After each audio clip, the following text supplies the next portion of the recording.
El libro de Proverbios. La palabra proverbio típicamente se refiere a un dicho corto e ingenioso que ofrece algún tipo de sabiduría, y este libro contiene muchos de ellos, pero casi todos están en la sección central del libro, en los capítulos del 10 al 29. Pero hay muchas más cosas sucediendo en el libro de Proverbios, especialmente al principio, en los capítulos del 1 al 9, y en la conclusión, los capítulos 30 y 31. El libro ha sido diseñado con una introducción, el capítulo 1, versículos 1 al 9, y lo primero es que enlaza este libro con el rey Salomón. Ahora, recuerda la historia de Primera de Reyes capítulo 3. Salomón había pedido sabiduría a Dios para guiar bien a Israel. Así que Salomón llegó a ser conocido como el hombre más sabio del mundo antiguo. Y se nos dice en Primera de Reyes capítulo 4 que él escribió miles de proverbios y poemas y que recolectó conocimientos sobre plantas y animales. De manera que Salomón era como la fuente de la literatura de sabiduría de Israel. Así que, aunque no todo el material de este libro fue escrito por él personalmente, él es donde se inició la tradición de sabiduría de Israel.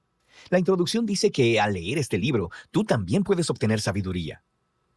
Ahora, para la mayoría de nosotros, sabiduría significa conocimiento, pero la palabra hebrea hokmah significa mucho más que actividad mental. También se refiere a la acción. Así que piensa en los conceptos de habilidad o de conocimiento aplicado. Esta es la razón por la que en el libro de Éxodo, en el capítulo 31, se decía que en Israel eran los artistas y artesanos los que tenían hokmah. Así que el propósito de este libro es ayudarte a desarrollar una serie de habilidades prácticas para vivir bien en el mundo de Dios. Y esto se enlaza con otra idea clave de la introducción, el temor del Señor. Ahora, el temor aquí no quiere decir terror, quiere decir un sano sentido de reverencia y asombro por Dios y por mi lugar en el universo. Es una mentalidad moral que reconoce que no soy Dios y que no puedo definir por mí mismo el bien y el mal, o lo correcto y lo incorrecto. Más bien, necesito humillarme delante de Dios y adoptar la definición de Dios del bien y el mal, incluso cuando sea inconveniente para mí. Ahora, esta introducción nos lleva a la primera sección principal del libro, los capítulos del 1 al 9, los que tampoco contienen proverbios cortos de solo una línea. Más bien, lo que encontramos aquí son 10 discursos de padre a hijo sobre cómo el hijo debería escuchar la sabiduría y cultivar el temor del Señor y vivir de acuerdo a este temor. Lo que significa una vida de virtud, integridad y generosidad que conduce al éxito y a la paz. El padre también le advierte a su hijo sobre las decisiones insensatas, malvadas y estúpidas que engendrarán egoísmo y orgullo, llevándolo a la ruina y a la vergüenza. De manera que el hijo debería hacer de la búsqueda de la sabiduría y del temor del Señor la meta principal de su vida. Y esta manera de pensar constituye la lógica moral de todo este libro. Ahora, estos discursos del Padre también nos dan una pista sobre lo que es la literatura bíblica de sabiduría y cómo se diferencia de otras partes de la Biblia. Estos libros exploran cómo vivir bien en el mundo de Dios, pero la sabiduría no es lo mismo que la ley que Moisés entregó a Israel en el monte Sinaí. Y no es lo mismo que la profecía, que es el discurso divino de Dios a su pueblo. Más bien, la literatura de sabiduría contiene el entendimiento del pueblo de Dios, acumulado por generaciones, sobre cómo vivir de manera que honre a Dios y a los demás. Entonces, a través del libro de Proverbios, estas palabras humanas sobre la sabiduría se han reunido como palabra y sabiduría de Dios para su pueblo, lo cual se conecta con la otra cosa que encuentras en los capítulos del 1 al 9. Hay 4 poemas de la señora Sabiduría. Aquí la sabiduría ha sido poéticamente personificada como una mujer que llama a la humanidad a prestarle atención y a buscarla. La sabiduría dice que está entretejida en el tejido del universo. Así que, donde sea que veas a personas tomando decisiones sabias, ellos están utilizándola. Así que cuando ves a alguien siendo generoso, sexualmente íntegro o defendiendo la justicia, están apoyándose en la sabiduría. Estos poemas de la señora Sabiduría son una manera creativa y poética de exponer la idea de que vivimos en el universo moral de Dios y que la bondad y la justicia son realidades objetivas que ignoramos a nuestro propio riesgo. Así que temer al Señor viviendo sabiamente es vivir conforme a la naturaleza del universo. Ahora, unidos, estos dos grupos de discursos, del Padre y de la Señora Sabiduría, hacen una poderosa declaración acerca de este libro, que no estás simplemente leyendo buenos consejos, estás leyendo la mismísima invitación de Dios a aprender sabiduría proveniente de las anteriores generaciones. Así que en la siguiente sección del libro, los capítulos del 10 al 29, encontramos cientos de proverbios antiguos, y ellos aplican la sabiduría y el temor del Señor a cada tema de la vida que pudieras imaginarte. Familia, trabajo, vecindario, amistad, sexo, matrimonio, dinero, ira, perdón, alcohol, deudas y todo lo demás. Y están filtrados a través del sistema de valores de proverbios del 1 al 9.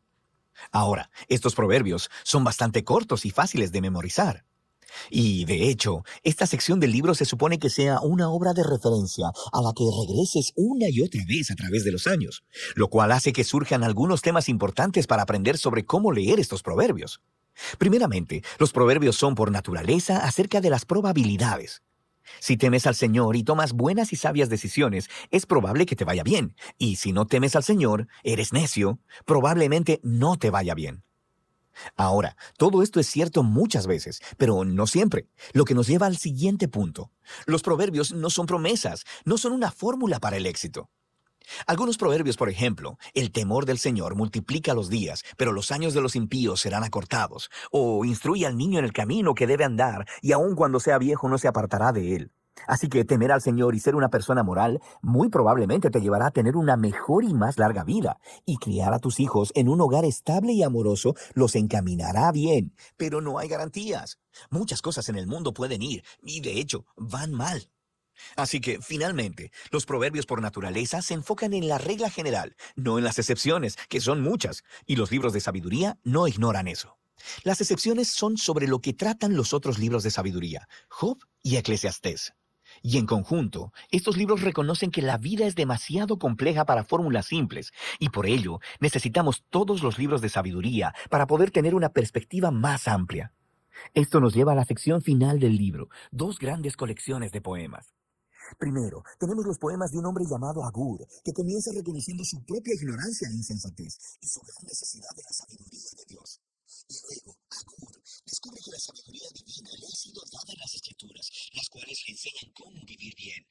Así que Agur se nos presenta como un lector modelo del libro de Proverbios, alguien que siempre está abierto a escuchar la sabiduría de Dios por medio de las Escrituras. Los poemas finales están conectados a un hombre llamado Lemuel, quien es un rey no israelita, y él transmite la sabiduría que le fue dada por su madre. Es una guía para ser un líder sabio y justo. Y luego, el poema final es un acróstico o un poema alfabético en el que cada línea comienza con una nueva letra del alfabeto hebreo. Y el poema entero es la mujer de carácter noble. Describe a una mujer que vive de acuerdo a la sabiduría de los proverbios y se erige como modelo de alguien que aplica la sabiduría de Dios. Y luego lo traduce en decisiones prácticas de la vida diaria, en el trabajo, en casa, en su familia y en su comunidad. Así que el libro inició con las palabras de un padre a un hijo acerca de escuchar a la señora sabiduría. Y ahora el libro termina ofreciendo las palabras de una madre a su hijo acerca de la mujer que vive sabiamente. El libro de Proverbios es para toda persona en cualquier temporada de la vida. Es una guía para vivir bien y con sabiduría en el mundo bueno de Dios. Y de eso trata el libro de Proverbios.